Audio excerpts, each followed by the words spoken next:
उस भेद को जानने के लिए बहुत परेशान रहता है।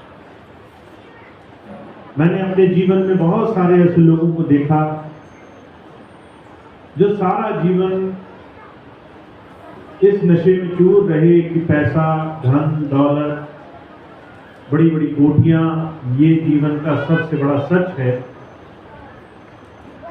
जब उनका शरीर वृद्ध हुआ, बुढ़ापे की स्थिति दिखाई दी और दुनिया की तमाम चीजें यही छूटती हुई दिखाई दी, तो उन्होंने हमेशा इस बात की खोज करनी चाहिए कि जीवन में प्रभु भेद, परमात्मा का ज्ञान उन्हें जीते जी प्राप्त हो जाए।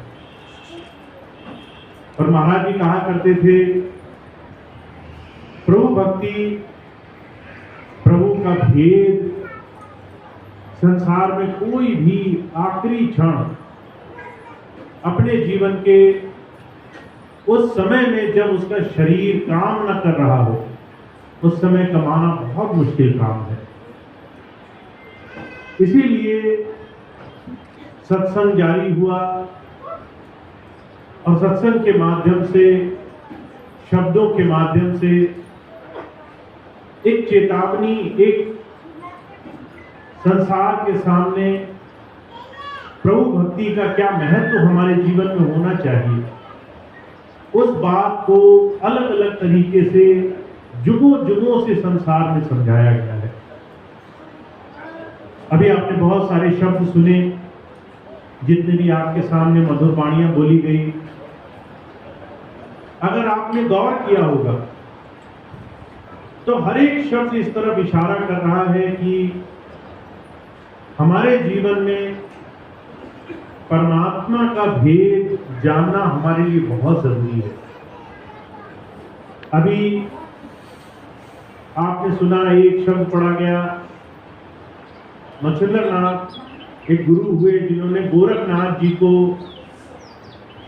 एक शब्द के माध्यम से भेद सुनाया कि बंगला अजब बना दरवेश, या में नारायण प्रवेश। ये शरीर हमें और आपको परमात्मा की बड़ी भारी देन है। पर वो कह रहे हैं ये शरीर सिर्फ 8 मास का चोला नहीं है। इसको मंदिर कहा, इसको वो बड़ा पवित्र स्थान कहा जिसके अंदर आपको नारायण, प्रभु परमेश्वर दिखाई दे सकता है। ये शरीर हरि मंदिर है, इसमें सच्चे की ज्योति।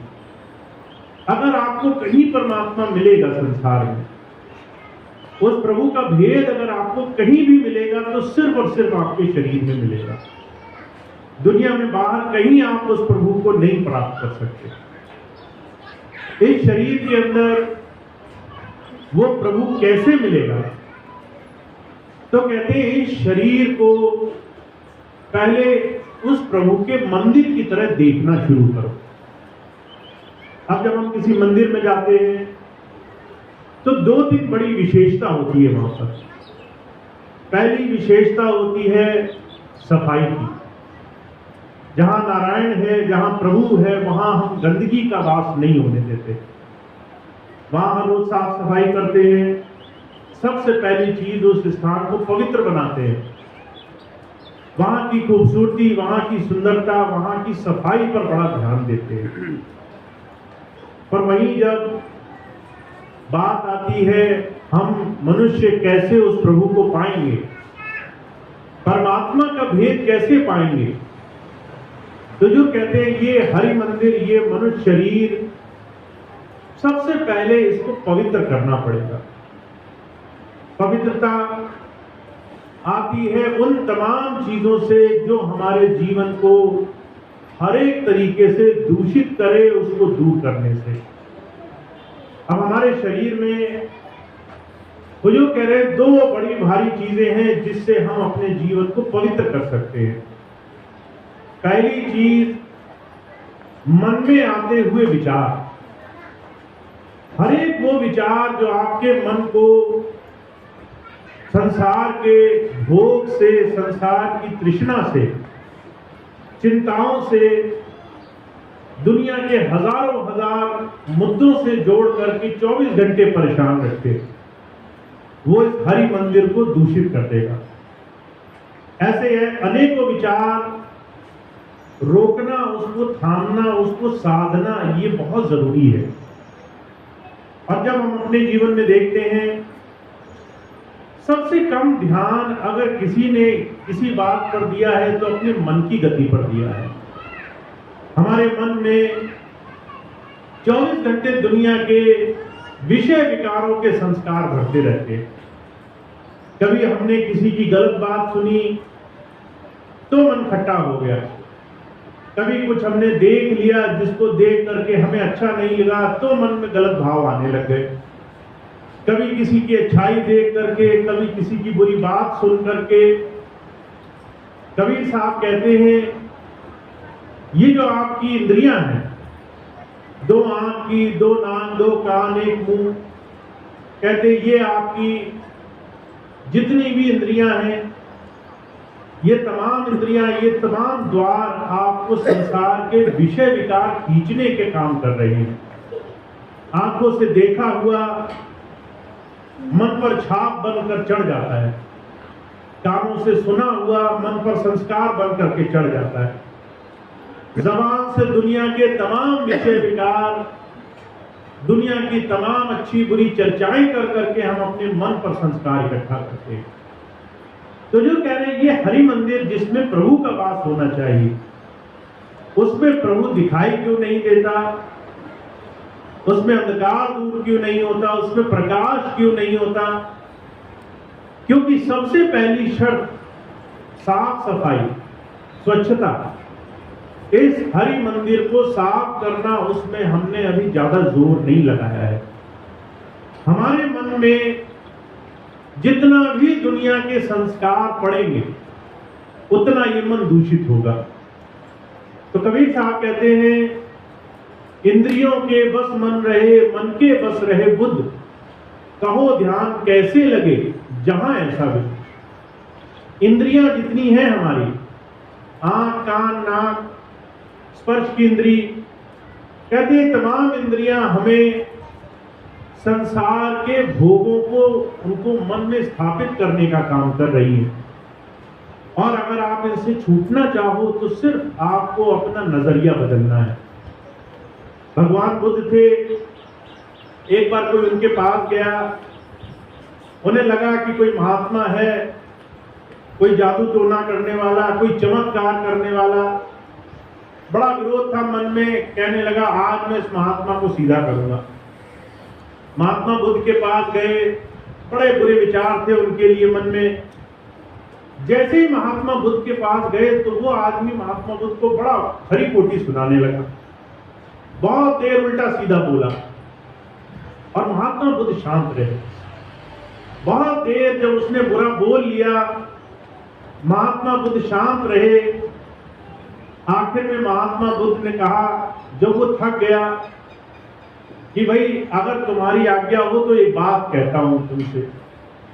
अब आदमी थक चुका था, इतना बुरा बोल बोल करके उसे कोई प्रतिक्रिया नहीं मिली। महात्मा बुद्ध ने उलटकर कुछ नहीं बोला। तो जो है उस आदमी ने कहा, ये क्या बोलना चाहते हैं, मैं सुन लेता हूं। महात्मा बुद्ध ने कहा, अगर मुझे कोई तोहफा लाके, उपहार लाकर दे और मैं ना लूं तो किसके पास रह जाएगा? तो वो कहने लगे, जो लेकर आया था उसी के पास रह जाएगा। महात्मा बुद्ध कहने लगे, तुम मेरे लिए जो मन के विकार लेकर आए, इतने अपशब्द, इतनी बुरी बातें, मैं इसे नहीं लेना चाहता, वापस ले जाओ, मैं इनको नहीं लूंगा।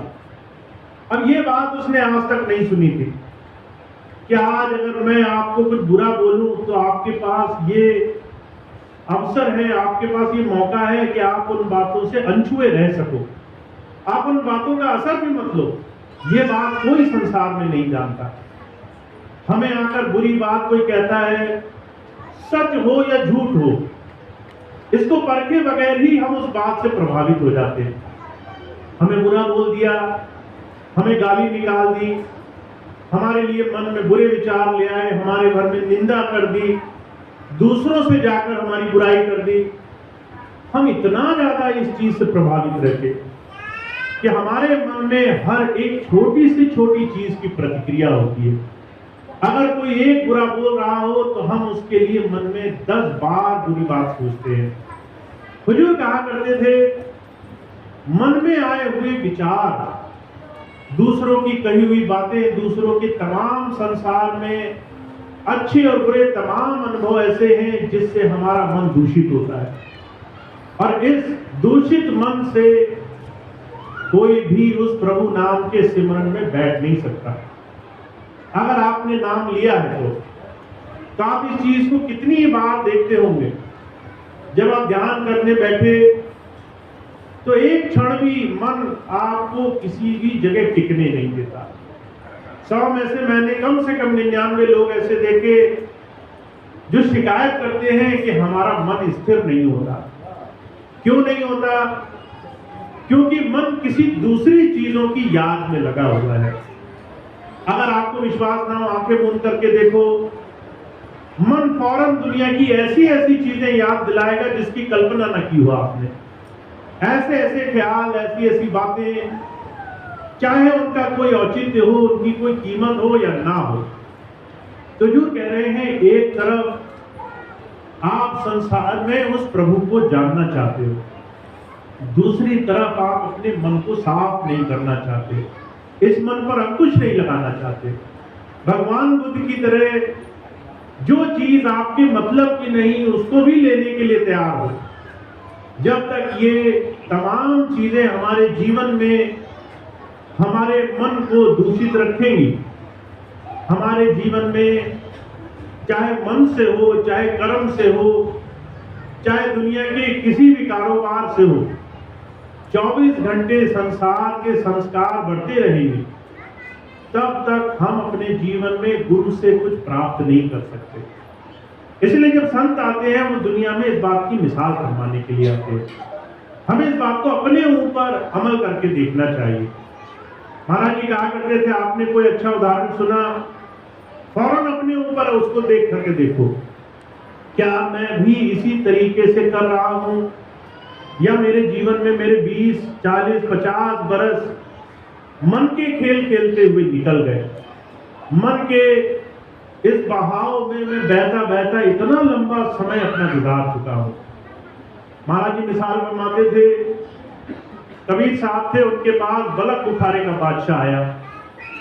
उसके मन में सिर्फ ये भाव था कि मैं राजा हूं, अहंकार था, पर इस भाव को भी मिटाते मिटाते उसको 10-12 वर्ष लगे, और लगातार सेवा करने के बाद फिर जाकर के वो भाव मन से गया। जब तक उसके अंदर से अहंकार नहीं निकला, जब तक उसके अंदर से इस बात का विष नहीं निकला कि मैं संसार में सबसे ऊंचा हूं, तब तक उसके जीवन में नाम उसे प्राप्त नहीं हुआ। तो जो कहा करते थे, नाम, गुरु दीक्षा, संतों महापुरुषों की जो दया मेहर है उसको पा लेना आसान है, पर उसको प्राप्त करना, उसको कमाना, उससे सच में लाभ उठाना, ये जीवन में अभ्यास का विषय है। और इस अभ्यास को हम अपने जीते जी कर सकें। अगर आज हमारा दिन, हमारा जीवन, हमारा ये क्षण हमें याद रहे, तो जो कहा करते थे, इससे हम प्रतिबद्ध होके कि 1 महीने के अंदर ये काम कर लेंगे, अगले महीने तक हमें ये काम करना है। जब तक हम ऐसा अपने जीवन में संकल्प नहीं साधते, तब तक गुरु नाम का हमें लाभ जीवन में प्राप्त नहीं होता। महाराज जी एक बात कहा करते थे, एक तरफ वो सत्संगी हैं, वो जीव हैं जो अपने जीवन में सर्वस्व अपने अंतर मन से हर पल हर घड़ी निछावर करके गुरु की सेवा में लगे हैं। एक तरफ वो हैं जो मान, बड़ाई, पदवी, दुनिया के बड़े बड़े साधन चाहते हैं, दुनियावी तौर पर वो बड़े विशेष हैं, पर अंदर से वो खाली हैं। तो जो कहा करते थे, आपको अपने जीवन में ये चुनाव करना बड़ा जरूरी है कि गुरु मत, संतों महापुरुषों की देन भौतिक होती है या आत्मिक होती है। और अगर आपको अंतर से मालूम होना है, अंदर से आपको गुरु की दया मेहर का वो सच्चा साथ चाहिए, तो आपके जीवन में पहले चुन चुन करके मन और तन की ये तमाम बाहर से आ रहे संस्कार पर अंकुश लगाना जरूरी है। कोई आपको बुरा बोल जाए, मन में ऐसी अवस्था आ जाए कि हमें उसकी बात में ज्यादा परेशानी ना हो। अगर कोई हमारे जीवन में हमारा बुरा चाहता हो, हमारा भरोसा, हमारा विश्वास, आस्था उस प्रभु में ऐसी हो कि जितना हमारा कर्म है उतना तो भोगना पड़ेगा, पर उससे ज्यादा कोई हमारा कोई बिगाड़ नहीं सकता। ऐसे विश्वास, ऐसी आस्था के साथ हम बड़े भरोसे के साथ जीवन जीने वाले हो। तो जो कहा करते थे गुरुमत, ये आत्मा से अपने आप को गुरु चरणों में उसके बताए हुए उपदेश पर, उसकी बातों पर चलने का नाम है। और वो जीव भाग्यशाली है जो अपने जीवन में इस बात को अमल करके देखते हैं। शहंशाह जी महाराज हुए, वो कहा करते थे हमें सिर्फ एक सवाल पूछना है अपने आप से। अगर हमने आज नाम लिया और आज से 10 बरस बाद, 20, 40 बरस बाद हम वहीं उसी धुरी पर खड़े हैं, हम जरा सा भी आगे नहीं बढ़े, हमारे जीवन में परिवर्तन आना नहीं शुरू हुआ, तो फिर हमें उन तमाम चीजों पर अमल करने के लिए शुरुआत करनी है जिससे जीवन में बदलाव आए। इसलिए शहंशाह जी महाराज कहा करते थे आध्यात्म की परखी है। जैसे आपने कोई कपड़ा है, उस पर मैल लग गई, आपने साबुन लगाना शुरू किया, कपड़ा साफ हुआ नहीं शुरू हुआ, उसकी एक परख है। उस कपड़े में सफेदी आ जाएगी, उस कपड़े में चमक आ जाएगी जो धुल करके साफ हो चुका है। आप कोई कपड़ा लेकर जाओ धोबी के पास, उस पर दाग लगे हों, वो वैसे का वैसा वापस लौटा दे और कहे कि आपका कपड़ा तो बहुत साफ हो गया। आप वहां अपने विवेक से, बुद्धि से उस कपड़े की गंदगी देख करके फौरन एहसास कर लेते हैं धोबी ने धोखा दिया है या सच में धोखा के कपड़ा दिया है। आप वहां उसकी कई बात नहीं मान लेते। हुजूर कहा करते थे इसीलिए आध्यात्म में भी परखी होती है। शहंशाह जी महाराज उसको फरमा रहे हैं, कहते हैं अगर आपने नाम ले लिया तो आप में बदलाव आने लगेगा। पहली शर्त है, ये हो ही नहीं सकता कि आप प्रकाश के पास चले गए और अंधकार रह जाए। ये हो ही नहीं सकता कि आप जो साबुन से छू गए और आपकी मैल फिर भी रह जाए, ये असंभव चीज है। तो कहते हैं आध्यात्म में गुरु पद पर आने के बाद परखी क्या है कि हमारे अंदर परिवर्तन, बदलाव होगा। कहां पर? शहंशाह जी महाराज कहते हैं चाह गई, चिंता गई, मनवा बेपरवाह, जिसको कुछ नहीं चाहिए सो शांत हो शांत। आप गुरु के पास जब आए, नाम लिया, तो कहते हैं आपको संसार की चीजों की चाह, दुनिया की चीजों की आसक्ति नहीं रह जाएगी। अगर आपको कोई मीठी वस्तु खिला दी जाए और उसके बाद कोई हल्की मीठी चीज दे तो उसकी मिठास नहीं पता चलती आपको। कहते हैं ऐसे ही अगर आप गुरु नाम से जुड़ गए तो आपको संसार की भौतिक वस्तुएं, उनका सुख बड़ा कम मालूम पड़ता है। आपको मालूम होता है पैसा मिल गया तो थोड़ी सुविधाएं मिल जाएंगी, कपड़े लत्ते खरीद लिए वो भी तन ढकने का काम करेगा। मान लीजिए बहुत सारी दुनिया की सुविधाएं मिल गई तो भी सिर्फ रहने, जीवन चलाने मात्र चीजों में कुछ फायदा हो जाएगा, और इससे ज्यादा इन चीजों का कोई उपयोग नहीं है। आप दुनिया की बड़ी से बड़ी कीमती से कीमती चीज से सिर्फ अपनी जरूरतें पूरी कर सकते हो, उससे ज्यादा आप अपने जीवन में कुछ नहीं प्राप्त कर सकते। तो जो कहते हैं चाह और चिंता, दोनों चीजों में कमी आने लग जाएगी। अगर हमारे जीवन में चिंताएं कम हो रही तो समझ लो गुरु नाम धीरे धीरे अपना असर दिखा रहा है।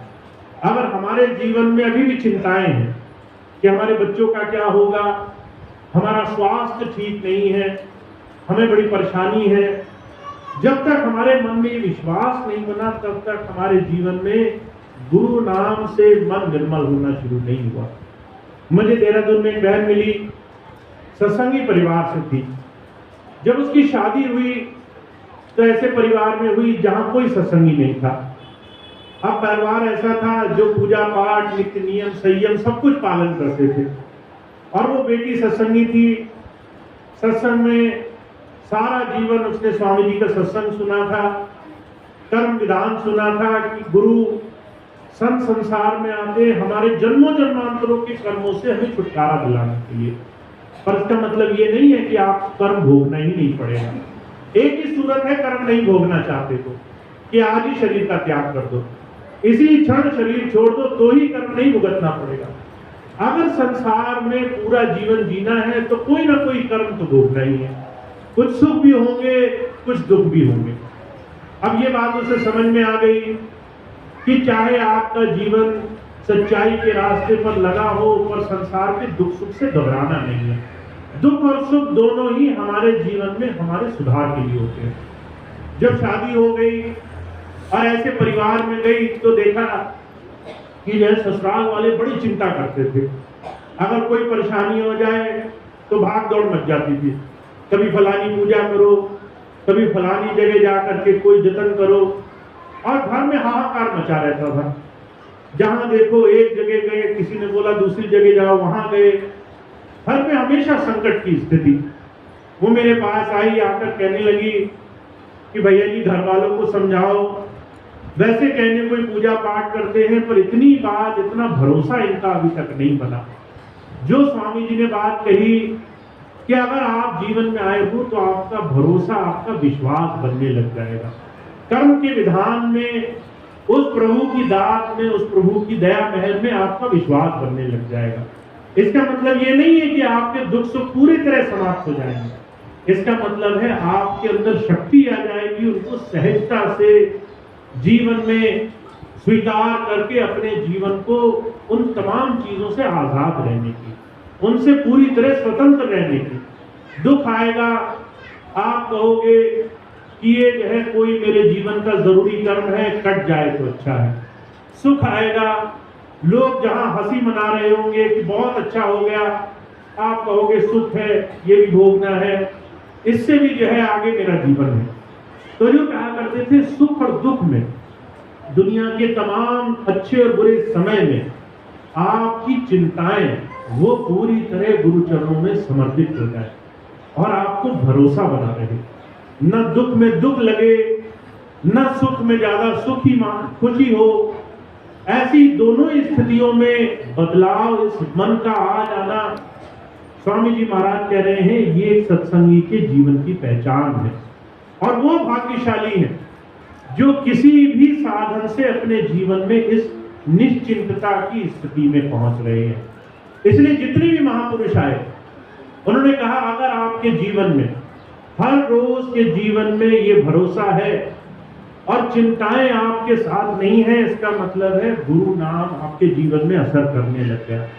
अब इस बात को अपने जीवन में उतार कर देखें। अगर हम देखें किसी भी एक दिन को, कल का जो दिन गुजर गया वो देखें, आज का दिन जो अभी तक गुजर गया आधा दिन वो देखें। अगर हमें दुनिया की हर एक चीज में भरोसा बना रहा है, और जो कहा करते थे अच्छे और बुरे दोनों कर्म में गुरु की दया महर दिखाई दे रही है कि दोनों ही उसकी कृपा से अपने आप जीवन में सही दिशा में हमें ले जाएंगे, तो आप धीरे धीरे गुरु नाम से जुड़ने लग गए। तो जो इसलिए हुजूर कहा करते थे गुरु नाम की परखी होती है। वो परखी आपके जीवन में बदलाव से, परिवर्तन से आपके जीवन में काम करती है। तो वो बहुत भाग्यशाली हैं जिन्होंने ये छोटा सा भेद समझा है कि जब संत आकर नाम देता है तो वो हमारे जीवन में हमें दुनिया के विकारों से छूटने का रास्ता दिखाने की बात करने के लिए आता है। कैसे हम अपने मन, अपने दुनिया के तमाम संस्कारों से धीरे धीरे छुटकारे की तरफ बढ़ने लगेंगे। मुझे बड़ी अच्छी घटना याद है, बरेली का जिक्र है। एक भाई था, वो जो है उसकी पत्नी ने नाम लिया, पर जो है उस आदमी का एक ही नियम था, दिन भर काम करना, रात को शराब पीना, शराब पी करके सारे संसार को गाली देना, सभी गलत हैं, सारे चोर हैं, सारे झूठे हैं। एक दिन वो कहने लगा अपनी पत्नी से, तुम बहुत मानती हो स्वामी जी को, अगर स्वामी जी मेरी शराब छुड़ा दे तो मैं जानूंगा। अब उसके लिए बड़ी चुनौती हो गई।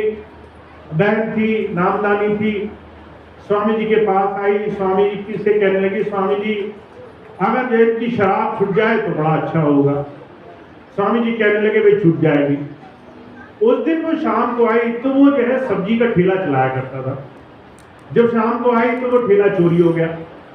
अब पति और नाराज, कहने लगा तुम तो कहती थी तुम्हारे गुरुजी सब काम कर देते, यहाँ तो जो है घर में चोरी पड़ गई। जिस साधन से कमा खा रहे थे वो भी चला गया। अब वो बेचारी बड़ी परेशान हुई, खूब प्रार्थना करी उसने। वो कहने लगा अगर स्वामी जी तुम्हारे ये कल तक ठेला ले आए मेरा, तो मैं मानूंगा कि तुम्हारे गुरु सच्चे हैं। अब ये बात हुई, रात भर सोए, न जाने क्या करामात हुई। अगले दिन वो ठेला उसके घर के बाहर खड़ा था। स्वामी जी महाराज की दया हुई, ठेला मिल गया। अब मन में उसकी ये बात पक्की हो गई कि भाई कोई ना कोई बात तो जरूर है। उसने मन में खुद संकल्प उठाया कि अगर इनके गुरुजी की ये बात सच्ची हो गई तो मैं एक संकल्प उठाता हूँ कि मैं जो है उनके आश्रम में जाकर रोज सेवा किया करूंगा। और उसने एक मन में ध्यान रखा कि हर रोज सुबह 5 बजे कोई भी काम करने से पहले वो बरेली आश्रम पहुंच जाया करता था। सुबह साफ सफाई करना, सारे आश्रम में झाड़ू लगाना, न किसी ने उससे कहा न किसी ने उससे पूछा, अपनी स्वेच्छा से वो रोज सुबह 5 बजे जा करके आश्रम की सफाई करने लगा। और धीरे धीरे उसके मन के भाव ऐसे बन गए, शराब छूट गई, बुरी संगत छूट गई, गलत आदतें छूट गई। जहां दुनियादारों के पास बैठा करता था अब सत्संग में जाने के लिए सबसे पहले तैयार रहता है। तो जो कहा करते थे जब हमारे जीवन में परिवर्तन आता है, जब हम अपने जीवन में गुरु पथ पर चलने के लिए संकल्प उठाते हैं, जब हम कहते हैं गुरु जी से नाम मिल गया, पर अब हम क्या करेंगे जिससे हमारे जीवन में ये बदलाव आए। और उसकी शुरुआत हम करते हैं मन और तन के अपने विकारों से, अपने अंदर आ रही तमाम बुराइयों पर थोड़ा अंकुश लगाने से कि भाई हमें बुराइयों से क्या लेना देना, कोई कुछ भी बोल जाए उससे हमें क्यों चिंता करनी है, हम क्यों लोगों के ताने, लोगों के लाने, लोगों की बुरी बातों के लिए चिंता करें। जब हमारे सारे काम करने के लिए मालिक सर पर बैठा है तो फिर हमें दुनिया की तमाम चीजों में क्यों उलझना है। जिस दिन हम अपने आप को इतना पक्का कर लेते, जो कहा करते थे जिस दिन मन निर्मल होने लग जाता है, जिस दिन अपने बुरा करने वाले के लिए भी मन में सिर्फ अच्छी भावना होती है कि सामने वाला कोई भी कुछ काम कर जाए, हम सिर्फ यही प्रार्थना करते हैं इसे भी सद्बुद्धि आए और जिसको भी ये जीवन में बुरी बात कह रहा है उसके जीवन में भी कुछ अच्छा हो। जब ऐसी प्रार्थना मन से निकलती है तो जो कहा करते थे आपके जीवन में ध्यान, सिमरन, गुरु भक्ति बड़ी सहज हो जाती है। तो जब संत आते हैं कहते हैं नाम आपको मिला हुआ है, पर अगर नाम को अभी प्रकट होने में बहुत टाइम लग रहा है, अगर आपने नाम ले लिया पर भजन नहीं बनता है, नाम ले लिया अंतर अंधेरा दूर नहीं होता है, नाम ले लिया 10 मिनट से ज्यादा नहीं बैठ पाते हो, बैठते हो तो मन 24 घंटे दुनिया की चीजें याद दिलाता है आपको। तो अब आपके पास बस एक ही तरीका बचा है, आपको इस मन को गुरु चरणों में समर्पित करना है, इसको गुरु के चरणों में जोड़ना है। और उसके 2 बड़े आसान से तरीके हैं। एक तो अगर आपको सेवा मिले तो उस सेवा को बिना किसी अच्छे और बुरे चीज का निर्णय किए पूरे भाव से करो, बिना ये सोचे कि इस सेवा को करने से मुझे क्या मिलेगा। स्वामी जी के जीवन की घटना है। पंजाब के बहुत बड़े सेठ आए स्वामी जी के पास। जब स्वामी जी के पास पहुंचे तो कहने लगे स्वामी जी मेरी एक ही इच्छा है, मुझे जो है अंतर कुछ ऐसा मिल जाए जिससे मेरा भरोसा बन जाए। तो स्वामी जी उन दिनों सनीला आश्रम में अलग अलग तरह के निर्माण कार्य कर रहे थे, बहुत सेवा लगी हुई थी। वो भाई कुछ दिनों के लिए आए, स्वामी जी कहने लगे ऐसा करो जब तक आश्रम में रहो सेवा में लगे रहना, और जब सेवा में लगकर शाम पर भजन पे बैठोगे तो तुम्हारा काम होने लग जाएगा। अब उन्होंने रोज का नियम बना लिया। अब सेठ थे, शरीर से थोड़े भारी थे, आराम से बैठकर सेवा करना मुश्किल था। सेवा वहां लगी थी सिर्फ मेहनत की, यानी भवन बन रहे हैं, कहीं मिट्टी उठानी है, कहीं ईंटें उठानी है, कहीं कोई साफ सफाई करनी है, कोई आसान सेवा नहीं थी। और वो शरीर से बहुत भारी थे, बहुत शरीर से आराम तलब जीवन की आदत थी उन्हें। पर स्वामी जी की बात मानी उन्होंने और वहां जा करके ऐसी सेवा में लगे जिसको लोग देखते रह गए। अच्छे कपड़े पहनकर आते थे, मिट्टी में ऐसे ही बैठ जाया करते थे और जो है पूरा टाइम सेवा में लगे रहते। लोग कहते थे सेठ जी आराम से सेवा कर लो, नहीं बन पड़ती है, थोड़ा तरीका निकाल लो। कहने लगे जब सेवा पर आई गए हैं तो अच्छा और बुरा क्या देख, जब गुरुजी आज्ञा कर रहे हैं सेवा करो तो सारी सेवा एक जैसी है, मैं तो यही सेवा करूंगा। उन्होंने 10 दिन लगातार सेवा करी। सेवा करने के बाद भजन में बैठते थे। रोज स्वामी जी से जाकर कहते थे स्वामी जी मुझे फायदा हो रहा है।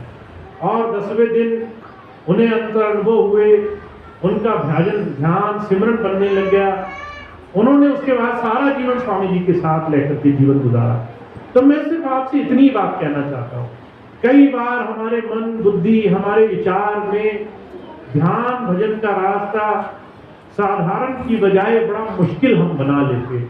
हम मन में बार बार सोचते हैं ये होगा तो वो करेंगे, वो होगा तो वो करेंगे, 1000 शर्तें मन में लगा करके बैठते, सहज रास्ता नहीं अपनाते। तो सहज रास्ता क्या है? अपने मन बुद्धि को किनारे करके सहज सेवा में लग जाओ। कोई भी सेवा, वो सेवा जो आपको आपके गुरु से जोड़ती हो, जो आपको आपके मन से गिराती हो, जो आपके मन का अहंकार मिटाती हो, जो ये कहती हो कि मैं भी कुछ हूं, ये तमाम इस मन की ऐंठन को दूर करती हो और आपको सहज बनाती हो। तो जो कहा करते थे ऐसी सेवा में जो लग जाता है, जो ऐसी सेवा में अपना समय गुजारता है, उसके जीवन में अंदर उस गुरु की दया महर और शरणागत भाव से जुड़ना बड़ा आसान हो जाता है। तो अगर आपको नाम मिल चुका है और बहुत समय हो गया है, अभी भी सोच रहे हैं कि नाम प्रकट कैसे होगा, तो उसके 2 आसान तरीके हैं। पहला तो ये, अगर आपको मौका मिले तो सेवा में बहुत बहुत समय दिया करो। अगर आपको ये आश्रम में आने का मौका मिले, यहाँ आओ सेवा करो, यहाँ कभी स्वामी जी रहे हैं, यहाँ स्वामी जी ने सत्संग किया है, यहाँ सत्संग है, सेवा का स्थान है, यहाँ पर सेवा करो। ये मत सोचो कौन किसका क्या किस तरह से, सिर्फ गुरु की आज्ञा मान करके सेवा करो। दूसरी चीज, अपने जीवन में रोज पर्ची बना करके रखो। अगर मन को निंदा चुगली दूसरों की बुराई सुनकर के बड़ा मजा आ रहा है तो इस मन को खींचो वहां बैठे मत रहो। जहां ऐसी बुराइयां होती हो, जहां ऐसी चर्चाएं होती हो, जहां ऐसा दूसरों के लिए अच्छे बुरे तमाम संसार की बातें होती हो, वहां से मन बचा कर रखो और ऐसी जगह बैठो जहां कोई गुरु चर्चा करे, जहां कोई सत्संग करे, गुरु नाम ले, जहां उस मालिक की याद करे, वहां थोड़ा समय गुजारो। अगर आपने ये 2 काम कर लिए तो आपके लिए आपकी जितनी भी आध्यात्मिकता से जुड़ी हुई शिकायतें कि मैंने नाम लिया मेरा अंतर में कुछ नहीं हुआ, वो शिकायत आपकी बड़ी जल्दी हल हो जाएगी। हुजूर कृपाल सिंह जी महाराज कहा करते थे, जो डायरी भरता है वो 3-4 महीने में नियमित हो जाता है। डायरी भरने का मतलब आपने इस बात पर नजर रखनी है कि आपका मन दूसरों की बुराई में ज्यादा अच्छा मजा ले रहा है या फिर गुरु नाम की चर्चा में अच्छा मजा ले रहा है। अगर इसको दूसरों की बुराई बातों में बड़ा अच्छा लग रहा है, इसका मतलब है अभी आप अपने जीवन पर कुछ अंकुश नहीं लगा रहे।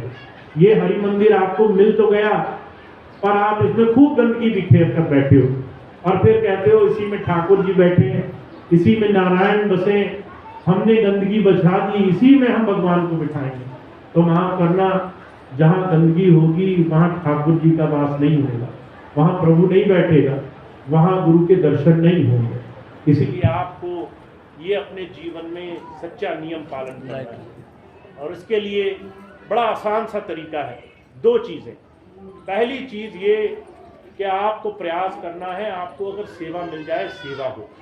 दूसरी चीज ये सत्संगत हो, बुरी संगत धीरे धीरे छूटने लग जाए और जिस दिन आपने 2 काम कर लिए उस दिन आपके सारे काम आसान हो जाएंगे। तो इतनी बात मैं आपकी सेवा में रखना चाहता था कि हमारे जीवन में अब आगे अभ्यास की तरफ जीवन होना चाहिए। नाम लिए हुए बहुत लंबा समय गुजर गया, जीवन में भजन सिमरन बड़ी बड़ी चर्चाएं करते हुए बड़ा समय गुजर गया।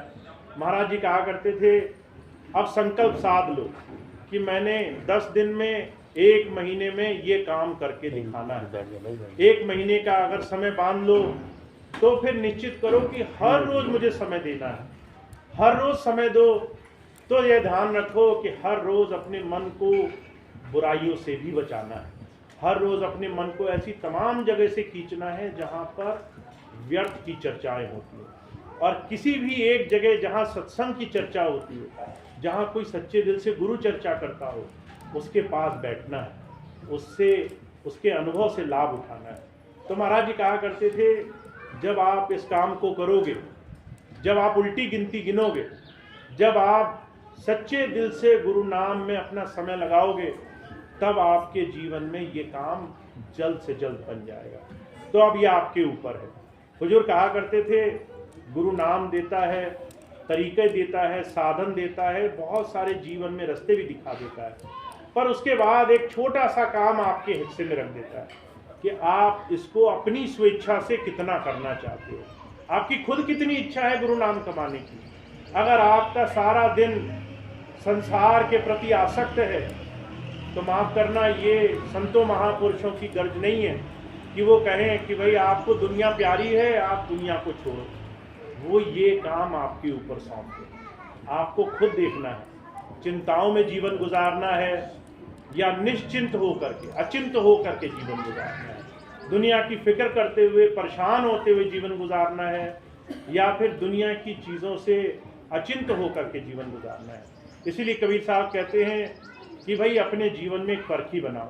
कहा, जैसे जल में कमल निरालम, मुर्गाए निशा में, सूरत शबद भव सागर तरिए, नानक नाम बखाने। कहते अगर आप किसी कमल के फूल को देखो, वो कीचड़ में, तमाम गंदगी में ऐसी जगह उगता है जहाँ पर वो साफ नहीं रह सकता, पर उसके अंदर एक गुण होता है, वो निर्विकार होता है, वो दूसरी चीज़ों का असर नहीं लेता। कमल के फूल पर आप एक बूंद पानी डालो, वो नीचे गिर जाएगी। फिर कहते हैं जल मुर्गावी पक्षी, जल में रहता है पर भीगे रहते हैं, बाहर निकलता है उसे पर नहीं सुखाने पड़ते, वो जल से बिना उस पानी का असर लिए आराम से ऊपर उड़ जाता है। कहते हैं ऐसे ही सत्संगियों को बनना है। संसार में रहो, दुनिया तुम्हारे चारों तरफ कितना ही जहर घोले, तमाम दुनिया के विष घोले, तुम्हारा मन इतना गुरु प्रेम से पक्का होना चाहिए कि लोग कितनी बुराई करें, कितनी गालियां निकालें, कितनी निंदा चुगली करें, कितनी संसार की बातें करें, तुम्हारा भरोसा उस मालिक पर हो, और ऐसा भरोसा हो कि तुम्हें दुनिया की किसी चीज़ की चिंता ना हो। बच्चों का क्या होगा, सब उस प्रभु की मौज पर। मेरे जीवन में क्या होगा, मैं बीमार हूँ, हारी है, बीमारी है, मुकदमेदारी है, ऐसा भरोसा हो कि हमें उस मालिक पर भरोसा है, हम सिर्फ अच्छे काम करेंगे और बाकी सारी चीज़ वो अपने आप सुधार देगा। तो जो कहा करते थे, ऐसा जिस दिन आपने मन बना लिया, उस दिन आपके सारे काम आसान हो जाएंगे। तो इतनी बात मेरे को आपके सामने रखनी थी कि हमें नाम मिला है, अब हमें इसका अभ्यास करना है बहुत। हमें ये नियम बनाना है कि अगली बार जब भी सत्संग हो तो हमारा मन हल्का हो, मन में दुनिया के विकार हल्के हो, हमारे मन में गुरु का सिमरन, गुरु की याद रखती हो। तो ये काम आप बना सकते हैं थोड़ा सा नियम साध करके, हर रोज़ का अपना दैनिक नियम उस दिशा में बढ़ा करके। महाराज जी एक बात कहा करते थे कि आप जैसे व्रत रखते हैं, सोमवार का, मंगल का, बुध का, बृहस्पति का, ऐसे एक संकल्प उठाइए कि हर रोज़ मुझे थोड़ी देर गुरु नाम में हर रोज़ समय देना है। अगर मैं नहीं बैठूंगा तो मैं शरीर को भी भोजन नहीं दूंगा। महाराज जी कहा करते थे थोड़ा हठ धर्मी बनना पड़ता है। बाबा जयमल सिंह जी महाराज थे, भजन करते थे, नींद आ जाती थी, तो उन्होंने अपने बाल खूंटी में बांधने शुरू कर दिए कि नींद कैसे आएगी मैं देखता हूँ। नींद आती थी, सर झुकता था, चोट लगती थी, फौरन आँख खोल करके बैठ जाते थे, कहते थे आ गया मज़ा, नींद में जाते थे, अब करो नींद। और ऐसे हट कर करके उन्होंने इस मन को मार दिया। तो जो कहा करते थे हमें और आपको भी हर रोज़ भजन पर बैठने के लिए मन को मारना पड़ेगा। तो उसका एक आसान सा तरीका है, अगर भजन नहीं तो भोजन नहीं। अगर आप आज का भजन नहीं करोगे तो आपको खाने का भी अधिकार नहीं है, आप खाना भी नहीं खाओगे। ये नियम बना लो। हुजूर कहा करते थे भजन भूल सकते हो, भोजन नहीं भूल सकते। भोजन आपको हर वक्त याद दिलाएगा कि पेट में चूहे कूद रहे हैं, अब खाने का समय आ गया। उस वक्त आपको अपना संकल्प पूरा करना है। और अगर आपने 1 महीना ऐसा कर लिया तो जहां आज आप हो उससे बहुत अच्छी स्थिति में पहुंच जाओगे। आपको बहुत ज़्यादा अंदर से गुरु प्रेम हो जाएगा। तो आपके लिए रास्ता थोड़ा सा संकल्प से, व्रत लेने से आएगा। तो आपको संकल्प साधना है, अगर भजन नहीं तो भोजन नहीं। अगर आपने एक समय भजन नहीं किया तो उस समय खाना नहीं मिलेगा।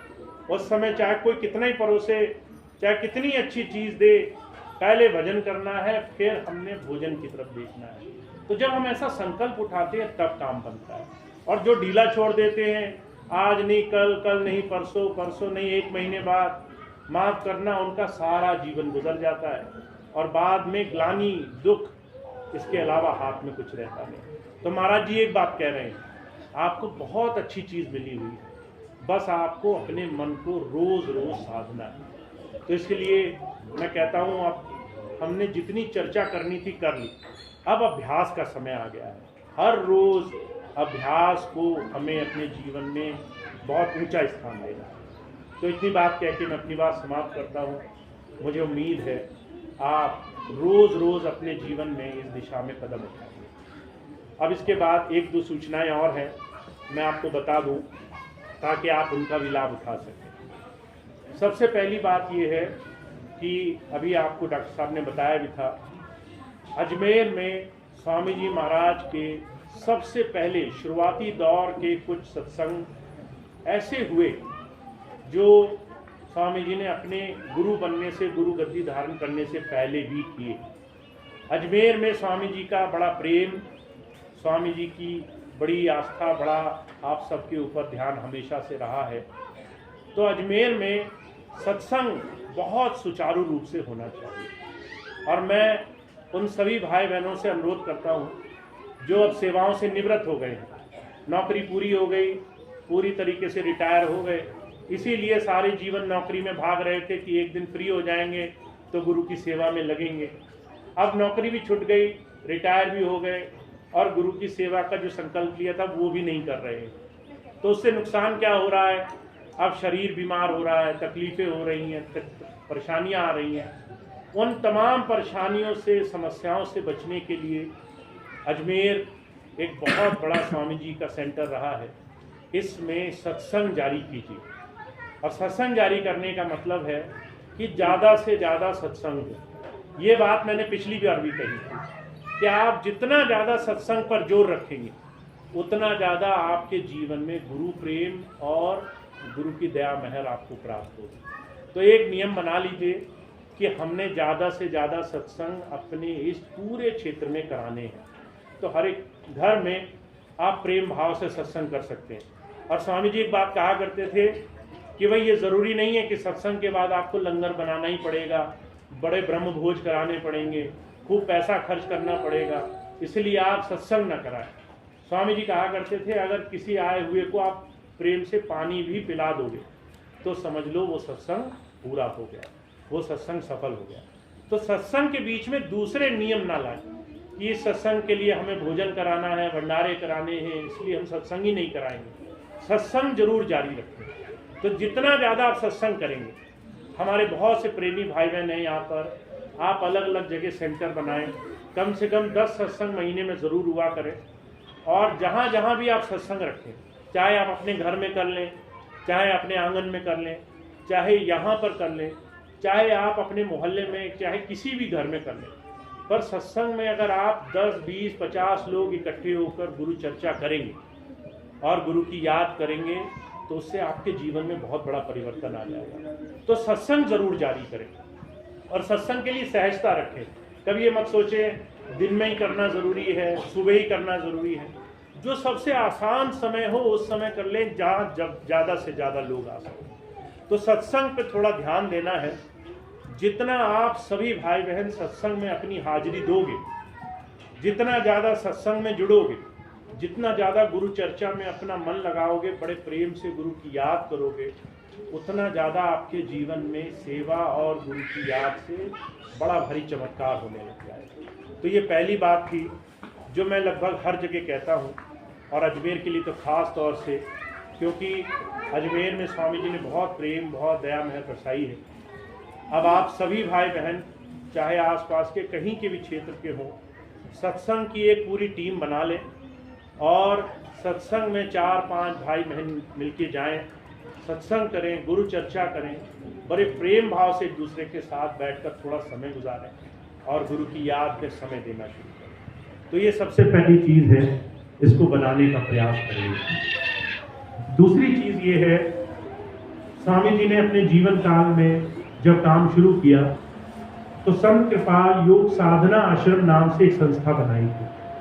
फिर एक समय के बाद स्वामी जी ने दिव्यानंद स्पिरिचुअल फाउंडेशन नाम की एक संस्था बनाई और पिछले 10 वर्षों में उस संस्था में कुछ न कुछ ऐसी स्थिति बन गई कि वो भी बहुत सुचारू रूप से, बहुत अच्छे तरीके से काम नहीं कर पा रही है। ये सब देखते हुए 1 साल के इंतजार के बाद अभी सभी सत्संगी भाई बहनों के प्रेम भाव से एक नई संस्था का गठन किया जा रहा है, जिसका नाम है दिव्यानंद योग साधना आश्रम। दिव्यानंद योग साधना आश्रम स्वामी जी की ये संस्था लगभग बन के तैयार है।